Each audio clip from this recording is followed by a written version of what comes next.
दर्शकों, इस्लाम में क्यों करते हैं बहन से निकाह?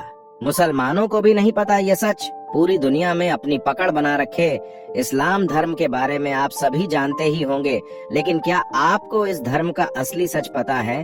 क्या आपको ये मालूम है इस्लाम धर्म में की जाने वाली चीजें आखिर क्यों होती हैं?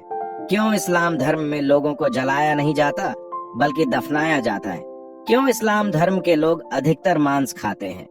आज के इस वीडियो में आपके ऐसे ऐसे सभी सवालों का जवाब मौजूद है, जहां हम आपको इस्लाम धर्म के उस सच्चाई से रूबरू करवाने वाले हैं जिसे जानकर आपके होश उड़ जाएंगे।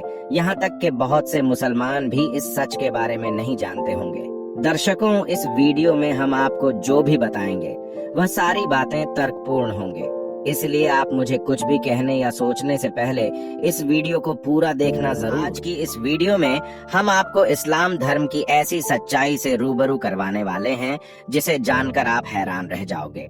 अगर आप भी जानना चाहते हैं तो हमारे साथ इस वीडियो के अंत तक बने रहे।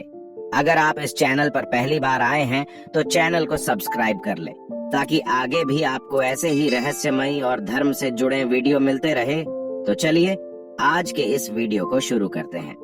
दर्शकों, इस्लाम धर्म का सच जानने के लिए सबसे पहले आपको रामायण के बारे में पता होना चाहिए कि रामायण में सभी राक्षसों का वध किया गया था, लेकिन सिर्फ सुपनेखा का ही वध नहीं किया गया था, बल्कि उसकी नाक और कान काटकर छोड़ दिया गया था, जिसके बाद सुपनेखा अपने चेहरे को कपड़े से छुपा कर रखते हैं। रावण के मृत्यु के बाद सुपनेखा अपने पति शुक्राचार्य के पास चली गई और जंगल में उन्हीं के आश्रम में रहने लगी। राक्षसों का वंश खत्म ना हो, इसलिए शुक्राचार्य ने शिव जी की आराधना की और शिव जी प्रकट हुए और शिव जी अपना स्वरूप शिवलिंग शुक्राचार्य को देकर कहा कि जिस दिन कोई हिंदू इस शिवलिंग पर गंगा जल चढ़ा देगा उस दिन राक्षसों का नाश हो जाएगा। तब तक जो राक्षसों का वंश है इसी तरह से चलता रहेगा। अब शुक्राचार्य चाहते थे कि कोई भी हिंदू उस शिवलिंग तक नहीं पहुँचे और राक्षसों का वंश कभी भी खत्म ना हो, इसलिए डर की वजह से शुक्राचार्य ने उस शिवलिंग को हिंदुओं से दूर रेगिस्तान में स्थापित कर दिया, जो आज अरब के मक्का मदीना में स्थित है।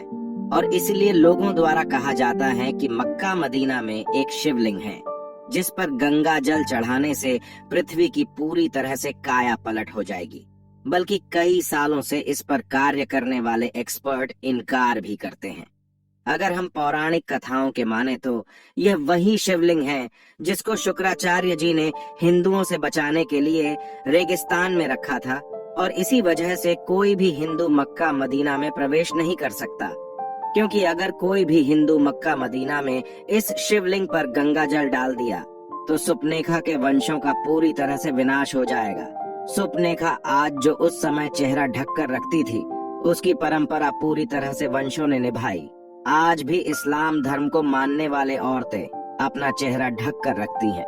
ये सुनकर तो आपको धक्का जरूर लगेगा, क्योंकि सुपनेखा का वंशज आज मुसलमान कहलाते हैं, क्योंकि शुक्राचार्य ने उसे वरदान दिया। इसलिए विशेष तौर पर मुसलमान लोग शुक्रवार का महत्व देते हैं। इन सारी चीजों को जानने के बाद आपके दिमाग में सिर्फ एक चीज आ रहा होगा, आखिर इस्लाम पैदा कैसे हुआ? तो दर्शकों, आपको बता दे, इस्लाम कोई धर्म नहीं है, वह एक मजहबी दिनचर्या है। दर्शकों, वहाँ पर मजहब का मतलब होता है अपने कबीले के गिरोहों को बढ़ते चले जाना, यानी कि अपने कबीले में रहने वाले लोगों को बढ़ाते जाना। दर्शकों, यह तो हम सभी जानते हैं, इस्लाम धर्म के स्थापना करने वाले मोहम्मद अरब के वासी थे, और अरब के देशों में सिर्फ और सिर्फ रेगिस्तान पाए जाते हैं। वहाँ जंगल तो छोड़िए, हरियाली भी नहीं पाए जाते हैं, लेकिन वहाँ पर एका दुका ही पेड़ पौधे नजर आते हैं। इसीलिए वहाँ पर लोगों के मरने के बाद जलाने के लिए लकड़ियां न होने के कारण मृत शरीर को जमीन में दफनाया जाता है।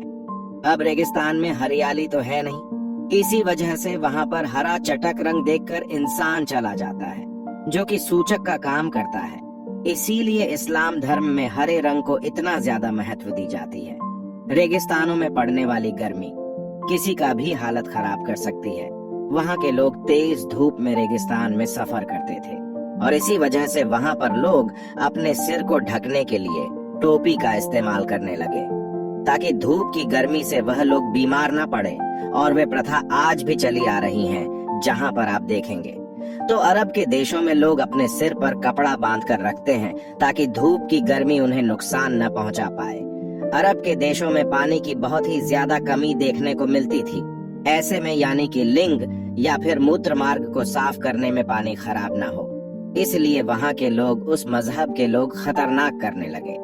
दर्शकों, खतरनाक जो प्राइवेट पार्ट होता है उसका आगे वाला हिस्सा काट दिया जाता है और यह चीज अभी तक चलती आ रही है। सब लोग एक ही कबीले में खाना बदहोश होते थे, इसीलिए आपस में भाई बहन का निकाह कर देते थे।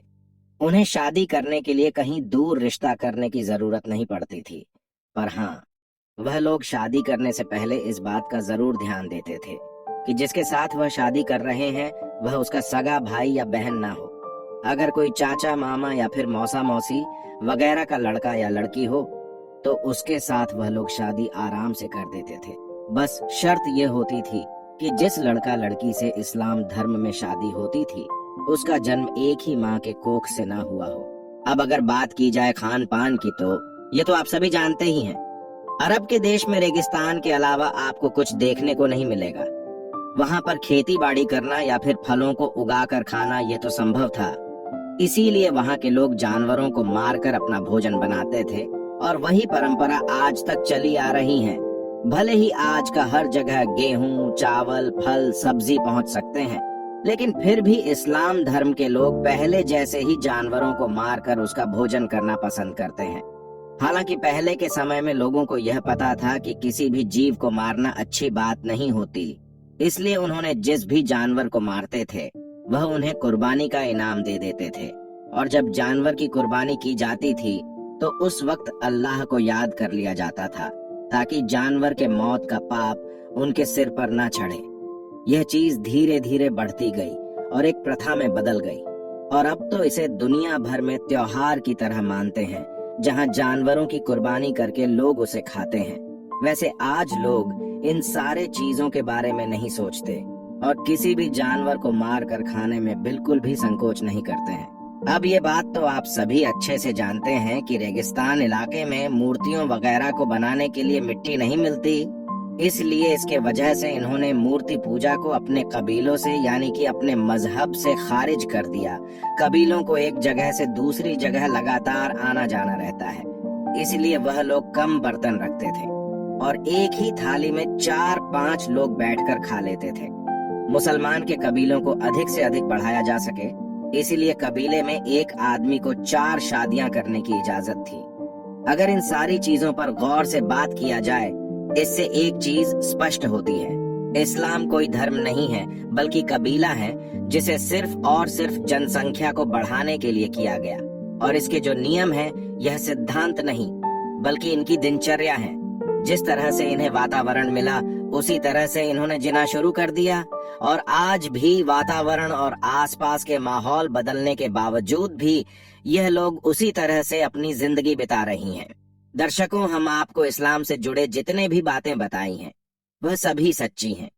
तभी तो आज इस्लाम धर्म को मानने वाले लोगों की जनसंख्या लगातार बढ़ती जा रही है, जिस पर चाहकर भी कोई रोक नहीं लगा सकता। और जिस हिसाब से मुसलमान की जनसंख्या बढ़ती जा रही है उसके अनुसार यह कहना भी गलत नहीं है। कुछ ही सालों में दुनिया में सबसे ज्यादा मुसलमानों की आबादी देखने को मिलेगी। अब हमारी ओर से सभी मुसलमान भाई बहनों को ये हमारी बात बुरी लग रही होगी, हम उनके धर्म को इस तरह से कह रहे हैं, पर दर्शकों, हमारी ओर से किसी भी धर्म को ठेस पहुंचाना नहीं है, बल्कि हम आपके सामने कुछ ऐसे फैक्ट्स रख रहे हैं जो कि पूरी तरह से लॉजिकल हैं। अगर आप भी इस पर गौर करेंगे तो आपको समझ में आएगा हम जो कह रहे हैं वह वाक्य ही में सच आएगा। इन सब में से हैरान कर देने वाली बात तो ये है, इस्लाम धर्म को मानने वाले लोग ये खुद भी नहीं जानते हैं कि वह इस तरह का सोच क्यों रखते हैं और क्यों इस्लाम धर्म के मानने वाले लोग दूसरे धर्म को कम समझते हैं। हम ये नहीं कह रहे हैं कि मुसलमान लोग ही अपने धर्म को ऊंचा रखते हैं और बाकी लोग अपने धर्म पर ध्यान नहीं रखते हैं, बल्कि हिंदू से लेकर सिख और ईसाई तक हर धर्म के लोग अपने धर्म को महत्व देते हैं। किसी भी धर्म में, चाहे वह इस्लाम धर्म ही क्यों ना हो, उसमें दूसरे धर्म को नीचा दिखाना नहीं सिखाया गया, लेकिन फिर भी मजहब के नाम पर दंगा होते हैं, जबकि चाहे हिंदू हो या मुसलमान, किसी को यह नहीं पता कि उसकी शुरुआत कहाँ से हुई। और जो सिद्धांत और कानून वह सीख रहे हैं वह किसने बनाया? लोग तो सिर्फ आंख बंद करके उसे मानते जा रहे हैं, परंतु उसके पीछे का सच किसी को नहीं पता। अब आपको इसके बारे में क्या कहना? कमेंट में हमें जरूर बताना।